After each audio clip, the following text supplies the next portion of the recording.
이 9.19 군사 합의 때문에 남북 간의 군사 충돌이 줄어든 거는 인정하십니까? 직접 충돌은 다소 감소했으나 그동안 북한이 핵미사일 능력을 완전하게 고도화했기 때문에 사실상 더 위험해졌습니다. 군사 합의를 파기하면 핵 위협이 줄어듭니까?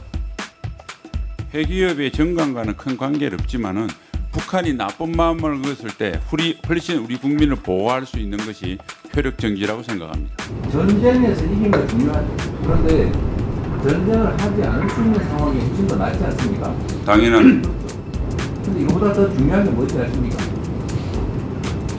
전쟁을 할 필요가 없는 평화 상태를 만드는 게 진짜 안 봅니다. 네, 의원님 말씀 잘 알아들었고요. 세상이 어지러운 것은 경찰의 방범 활동 때문이다. 아닙니다. 강도 때문입니다. 세상을 편안하게 만드는 것이 경찰의 방범 활동이라는 말씀을 드리고, 장관 취임하시고 첫 번째 하신 일이 장병들의 정신교육 강화 이렇게 말씀하신 것 같아요. 네, 일반적으로 다 맞는 말씀이신 것 같습니다. 그런데 제가 이런 느낌이 들었습니다. 장관님께서 우리 젊은이들의 장병들의 정신세계 또 이런 걸 문제 삼을 만큼 우리 장관님께서는 건전한 대한민국 국민으로서의 상식을 가지고 계신지에 대해서 좀 의문입니다.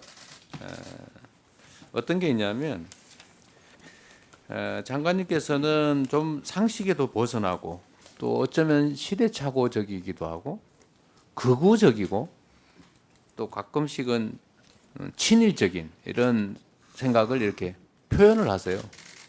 지금은 생각이 어떠신지 모르겠습니다만 그 생각이 그렇게 어떤 계기로 확 바뀌었을 것 같지는 또 않습니다. 그래서 제가 지금 걱정이 돼서 한번 말씀을 드려보려고 해요. 문재인 모가지 따는 거는 시간 문제. 오늘날 문재인이라는 악마를 탄생시킨 초대 악마인 노무현이라는 자가 대통령이 됐다. 이런 말씀하신 적이 있죠? 네, 네. 대한민국이 아마 이건 표현을 아마 대한제국인 것 같은데, 하여튼 대한민국이 존속했다고 해서 일제보다 행복했다고 확신할 수 있느냐? 이완용은 비록 매국노지만 한편으로는 어쩔 수 없는 측면도 있었던 것이 사실. 이런 표현도 하신 거 맞죠? 네, 문재인 대통령의 외교안보 네. 정책 실패를 비판하는 과정에서 그런 비유를 네, 했습니다. 네. 근데 그 비판하시는 건 좋은데 이게 적절한 표현이었다고 생각하십니까? 표현이 과했다는 것은 여러 차례 사과를 했습니다. 앞으로도 혹시 이런 표현의 문제가 아니라 이런 생각은 여전히 유효하십니까? 문재인 정부의 안보 실패에 대해서는 지금도 굉장한 문제가 있었다고 생각하고 장관님, 있습니다. 제가 여쭤보는 것은 이런 생각이 여전히 유효하냐? 아까 사과, 유감 이런 말씀하셨는데 실제로 여전히 그런 생각을 하시냐? 이걸 묻고 싶은 겁니다. 아, 네. 표현은 사과했으나 내용은 그대로입니다. 내용은 여전하군요. 전두환 씨가 나라를 구해야 되겠다고 해서 나온 거다. 이거 저기 군사 쿠데타를 뭐 찬양했다면 좀 그렇고 어쨌든 합리화하는 발언인 거 맞죠? 합리화가 아니고 군사 쿠데타가 일어날 수 없다는 걸 강조하는 과정에서 나온 표현입니다. 나라를 구하기 위해서 그럼 5.16 군사 쿠데타는 옳은 일이었다고 생각하지는 않는다 그 말인가요? 예, 전혀 옳은 일이 아니고 네, 알겠습니다. 그거는 군사 반란이라는 우리 존중한다고 그랬습니다. 그 결정은. 또 하여튼 이런 말씀들을 하시는데 결국 생각이 이렇다는 걸 보여주는 거죠. 말이라고 하는 것은 생각을 보여주는 거 아니겠습니까? 또 한 가지 보면 국회의원 장관이 되기 전에 홍범도 장군 흉상을 육사에서 빼라고 주장을 또 하셨던 것 같아요.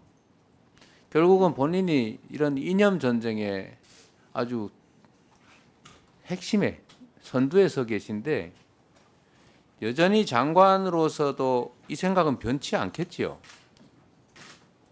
홍범도 장군 흉상을 이념 전쟁으로 표현하는 건 적절치 않고 장병들이 대적관 측면에서 접근해 주시면 감사하겠습니다. 홍범도가 적이군요.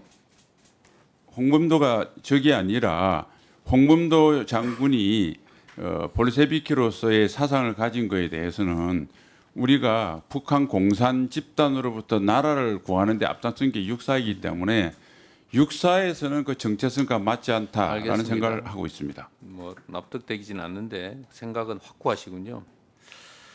어쨌든 제가 드리고 싶은 말씀은 청년 장병들의 정신 세계하고 평균적인 우리 장관님의 정신 세계하고를 비교하면 저는 청년들의 정신 세계가 훨씬 더 건전하고 상식에 부합한다고 생각이 되는데 어떻게 생각하십니까?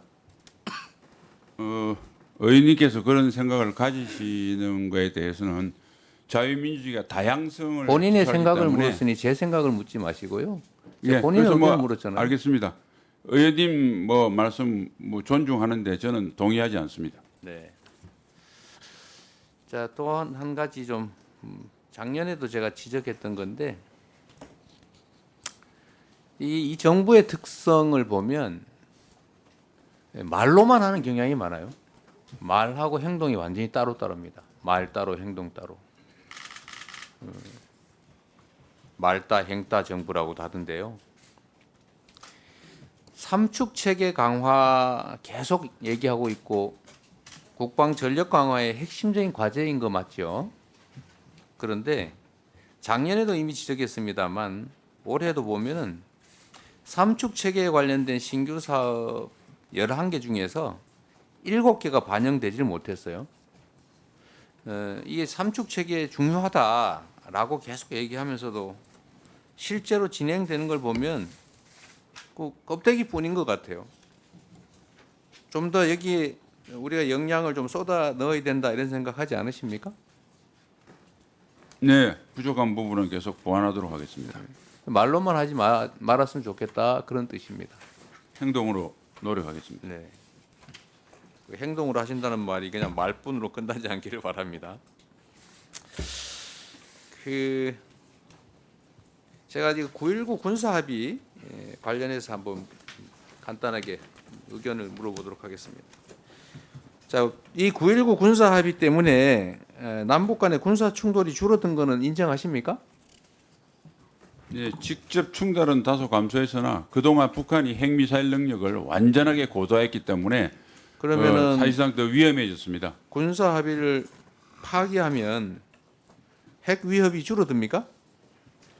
핵위협의 정강과는 큰 관계는 없지만은 북한이 나쁜 마음을 먹었을 때 훨씬 우리 국민을 보호할 수 있는 것이 효력 정지라고 생각합니다. 관련성이 없지 않습니까? 제가 그 관련성이 있다고 한 게 아니고 북한의 위협이 충돌이 줄어들었다는 의원님 말씀에 충돌이 줄어들었던 건 사실이나 거기에 쓸 신경을 핵미사일을 고도화하는 데 더 집중했다는 말씀을 드린 겁니다. 또 하시잖아요. 제가 드리는 말씀은 9.19 군사 합의를 파기하면 군사 충돌이 줄어듭니까? 충돌은 북한이 모든 군사적인 충돌은 3,000여 이상 북한의 계획적인 도발 때문에 발생했습니다. 절대 우발적인 충돌이 아닙니다. 그래서 북한이 나쁜 마음을 먹었을 때 훨씬 더 국민을 보호할 수 있는 것이 정찰 감시 재개 등 9.19 합의의 효력 정지라고 생각합니다. 효력 정지를 하면 군사 충돌이 줄어든다고 하는 것은 물리적으로 전혀 관련성이 없는 것 같고요. 이건 결국은 지금 윤 정부 들어서서 남북 간의 충돌이 급격하게 늘어났는데 결국은 군사 긴장을 강화하거나 아니면 도발을 유도하는 측면이 있는 우리 장관님의 생각 같아서 걱정이 돼서 드리는 말씀입니다. 제가 이것만 물어보고 그만할게요. 전쟁에서 이긴 거 중요하죠. 장관님. 네. 그런데 그보다 더 중요한 거는 전쟁을 하지 않고도 이길 수 있는 전쟁을 하지 않을 수 있는 상황이 훨씬 더 낫지 않습니까? 그거보다는? 당연한. 그렇죠. 근데 이거보다 더 중요한 게 뭔지 아십니까? 전쟁을 할 필요가 없는 평화 상태를 만드는 게 진짜 안 봅니다. 이것도 맞긴 합니까? 네. 그러면 전쟁을 해서 이기기 위해서 엄청난 인적, 물적 피해가 발생하는데 이기는 것 가장 최악의 순간이 중요하겠지만 싸우지 않고도 이길 수 있는 상태를 만드는 걸 넘어서서 싸울 필요가 없는 상태, 평화적으로 공존하는 상태를 만들기 위해서 노력하는 것도 매우 중요하다. 그 말씀을 드리고 싶고 장관님께서도 생각을 좀 해주시면 좋겠습니다. 네, 의원님 말씀 잘 알아들었고요. 평화를 해야 된다고 하는 의원님의 진정성에 대해서는 존중합니다. 단지 전쟁을 할 필요가 없는 상태를 만드는 것이 바로 북한에게 전쟁과 도발을 해서 성산이 없음을 보여주는 우리 강력한 힘에 있다는 말씀을 저는 생각을 하고, 끝으로 세상이 어지러운 것은 경찰의 방범 활동 때문이다. 아닙니다. 강도 때문입니다. 세상을 편안하게 만드는 것이 경찰의 방범 활동이라는 말씀을 드리고, 경찰의 방범 활동 때문에 세상이 어지러운 것처럼 이야기하는 것은 본말이 전도된다고 생각합니다. 예, 수고하셨습니다. 제가 말로 마치려고 했는데 그런데 말입니다.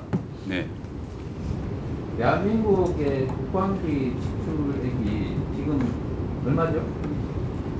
60조 원 전후 아닙니까? 그렇습니다. 북한의 1년 총 생산이 얼마입니까? 대한민국의 한 50분지 1 정도. 국방비, 대한민국 25, 지출하는 예. 국방비 대비 북한의 총 생산이 많습니까? 대한민국 국방비가 더 많습니까? 대한민국 국방비가 많다고 생각합니다. 네, 전 세계에 대한민국 군사력 순위가 6위인 것도 맞죠? 네, 거기다가 한미 군사 안보 동맹이 있죠? 네. 이러면 매우 압도적으로 북한을 제압할 수 있는 거 아닙니까? 그렇게 봅니다. 이런데도 계속 제압, 억압 이런 쪽으로 가야 됩니까? 얼마나 더 필요합니까? 북한이 그래서 예, 제가 드리는 말씀은 군인 출신이셔서 그럴 수 있긴 하지만 균형 감각을 좀 가지시라 이 말씀을 드리는 거고 질문이 아니고 그냥 공고로 드리도록 하겠습니다. 알겠습니다. 장관님 뭐 추가 답변할 내용 없으십니까? 이재명 의원님 그렇게 볼 수 있다는 점에서는 자유민주주의는 다양성을 있기 때문에 존중을 하지만은 저하고 생각이 완전히 다르다. 그리고 다른 의견은 제가 충분히 이야기를 했기 때문에 첨언하지 않겠습니다. 네. 이상입니다. 지금은 반등의 추세가 세지고 있는 모습이고요. 공급이 증가하면 가격이 어떻게 됩니까? 읽을수록 똑똑해지는 지식 뉴스. 스브스 프리미엄 스프.